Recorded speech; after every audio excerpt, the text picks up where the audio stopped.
নারায়ণগঞ্জের রূপগঞ্জে সঠিক চিকিৎসা ও শিক্ষার ব্যবস্থা না থাকায় মানবেতর দিন কাটছে প্রায় ১৬,০০০ বিশেষ চাহিদা সম্পন্ন শিশুর।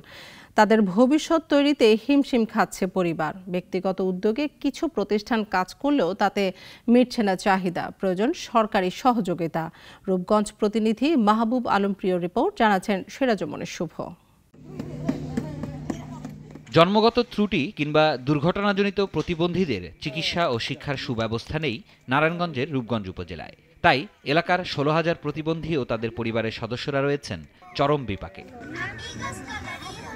এসব শিশুদের জন্য রাজধানী ও বিভাগীয় পর্যায়ে দুই একটি শিক্ষা প্রতিষ্ঠান ও চিকিৎসালয় থাকলেও জেলা ও উপজেলা পর্যায়ে রয়েছে অভাব। ফলে বিশেষ চাহিদা সম্পন্ন এসব শিশুদের চিকিৎসা ও শিক্ষাদানে হিমশিম খাচ্ছেন স্বজনরা।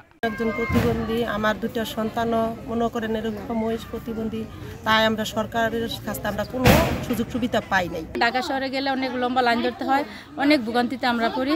আর একটা স্বাস্থ্য কমপ্লেক্সও নাই, যেখানে আসলে প্রায় ১৫-১৬ হাজার বিশেষ চাহিদা সম্পন্ন শিশুরা আছে যারা সেভাবে আসলে সেবা গ্রহণ করতে পারছে না, কেননা এখানে অনেক সেন্টারের স্বল্পতার জন্য।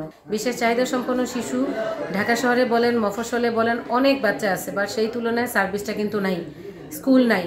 ১৫-১৬ হাজার বাচ্চার জন্য একটা স্কুল, এটা একেবারেই যথেষ্ট না। এদিকে ব্যক্তিগত উদ্যোগে উপজেলায় দুটি প্রতিষ্ঠান গড়ে উঠলেও সরকারি ও বিত্তশালীদের পৃষ্ঠপোষকতার অভাবে সংকট ও টানাপোড়েন নিয়ে চলছে তাদের যাত্রা।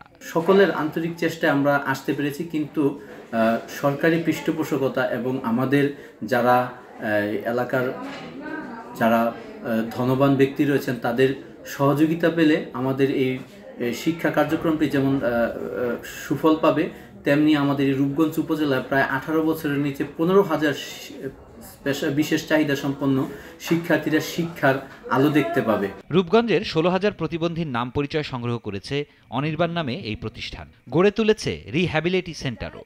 তবে শিশুদের যাতায়াতের ব্যবস্থা, থেরাপিস্টদের ভাতা কিংবা শিক্ষকদের সম্মানী দিতে পারছে না তারা। সংকট কাটাতে কাজ চলছে জানিয়ে উপজেলা পরিষদ চেয়ারম্যান বললেন, নিবন্ধিতদের নিয়মিতই ভাতা দিচ্ছেন তারা। অনেকেই এই প্রতিবন্ধী ভাতা পাচ্ছে, মাননীয় প্রধানমন্ত্রী তাদের জন্য ভাতার ব্যবস্থা করছেন এবং পর্যায়ক্রমে সব প্রতিবন্ধীরা ভাতা পাবে, শিক্ষার সুযোগ পাবে এবং পাশাপাশি তারা চিকিৎসার সুযোগ পাবে। এমন পরিস্থিতিতে সরকারি সহায়তার পাশাপাশি এসব অসহায় শিশুদের সহযোগিতায় বিত্তবানদের এগিয়ে আসার আহ্বান জানিয়েছেন সংশ্লিষ্টরা। সিরাজুমনির শুভ, নাগরিক।